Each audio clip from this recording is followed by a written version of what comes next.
welcome to the Art of Tour, guys. And now we are about to feature the newly opened Glorieta 4 Garden or Plaza as part of the Ayala Reimagine project.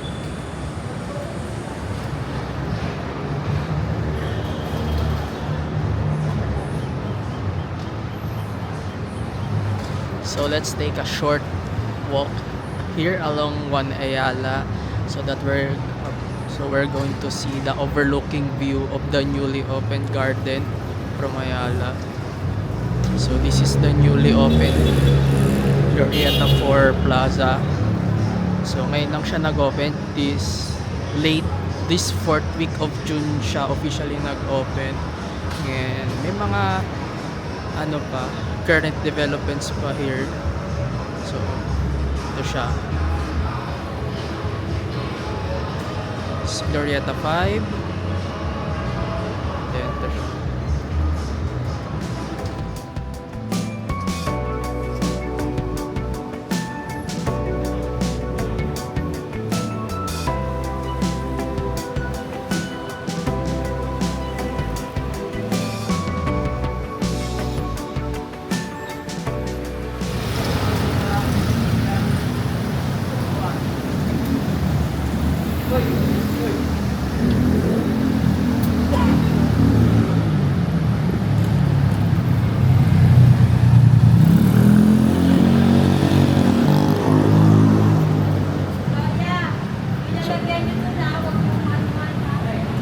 So this is the newly opened plaza area in front of Glorieta 4. So almost 2 years in the making tong project na to. So the newly renovated area of Glorieta 4 is part of what we call Ayala Reimagine project.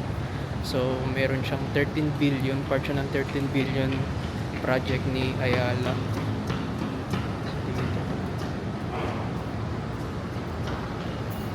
Ito yung bagong driveway. Actually hindi siya driveway, park pala to. Yung driveway nandun pa sa dulo.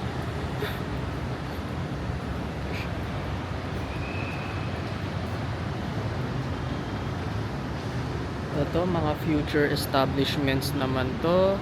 Sa baba ng Glorieta 4. Almost binago nila yung baba.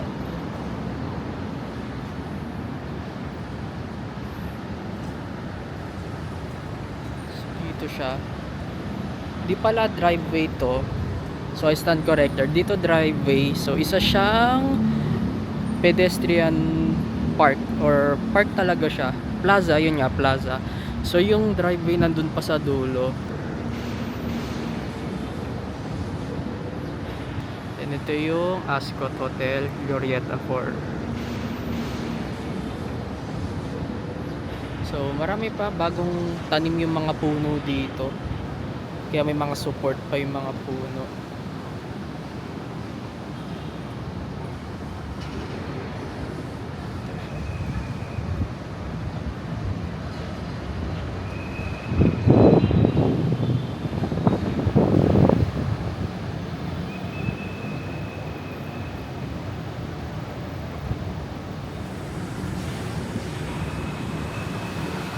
So ito yung close up ng driveway na bagong bukas.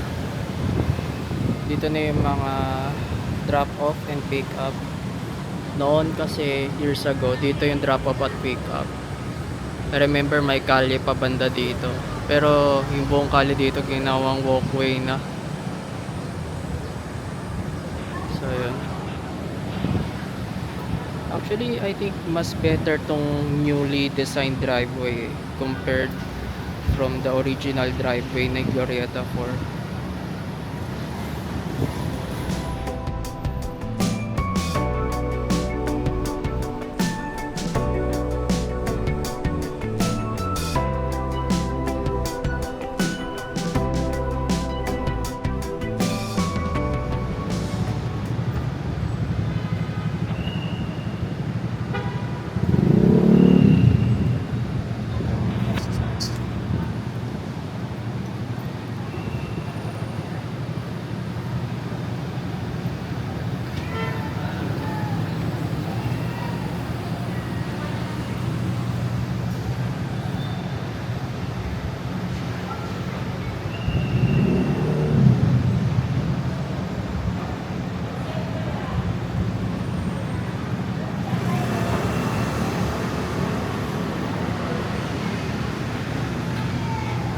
let's check naman what's inside the new Glorieta 4.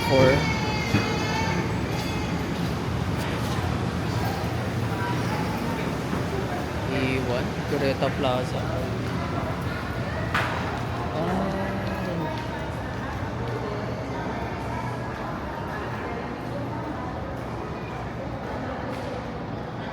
Ganda. So ito yung papuntang Gustans.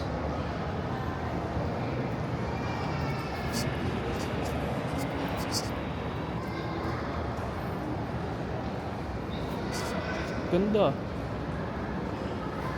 So ito.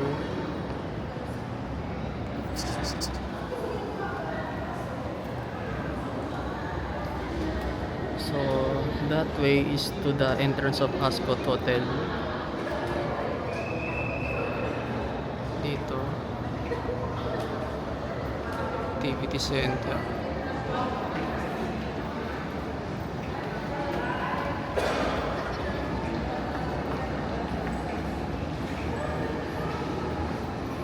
Ganda.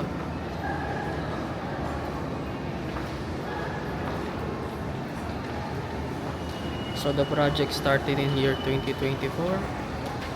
Finally, nag-open na siya sa public this June 2026.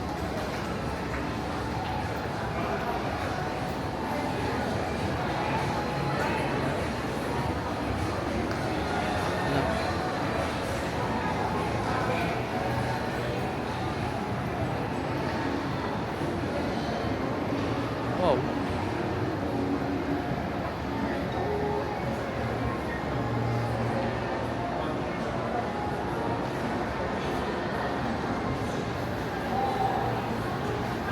So, sa left side yung papuntang Juan Ayala.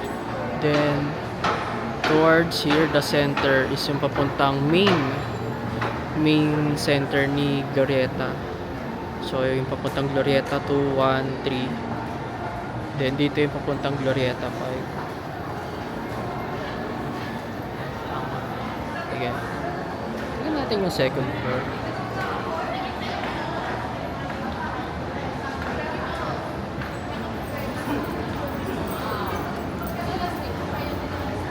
Ganda. Wow. Laki ng binago ng interior. Look at that. This is 10 times better. No.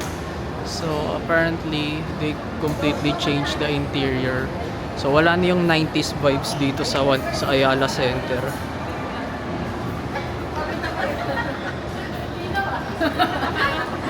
Alam mo yan yung sa elevator?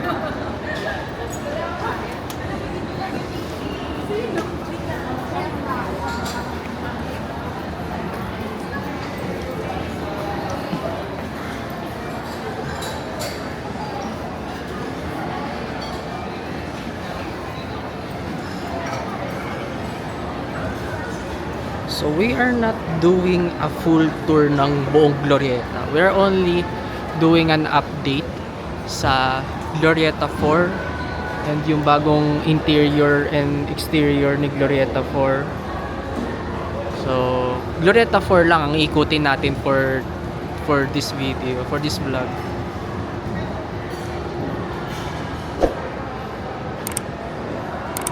So this is still part of Glorieta 4, itong area na to.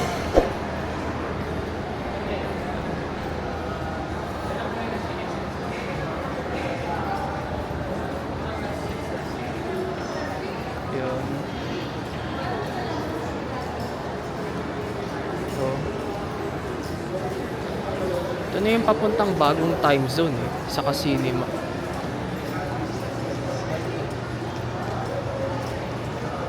Wow.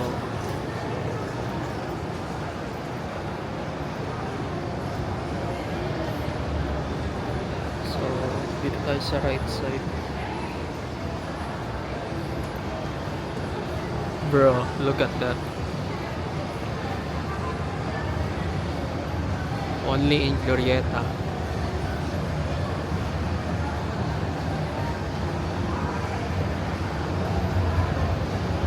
So this is the new Glorieta 4 entertainment area.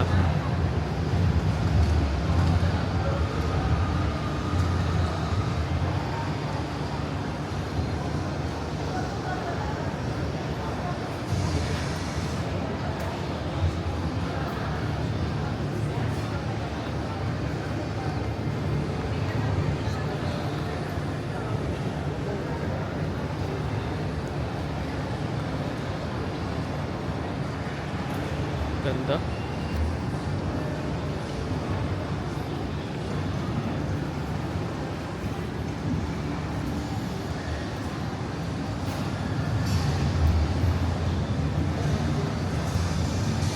Laki ng difference ah. So ito Meta City.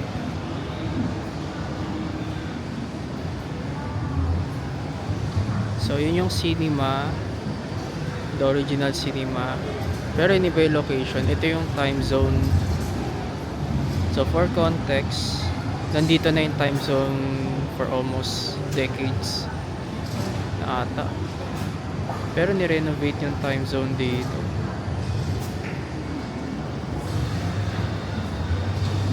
Ito yung ticket center.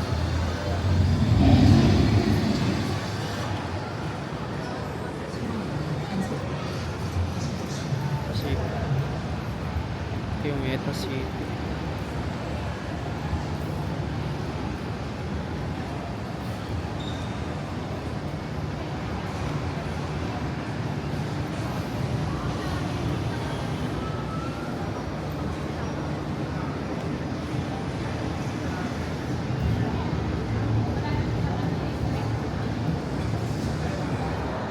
So here's a quick review ng directory ng Glorieta. So green is Glorieta 4. Diyan tayo nag-tour and naikot na natin from first floor to third level and yung entertainment floor which is yung fourth floor. So ito siya.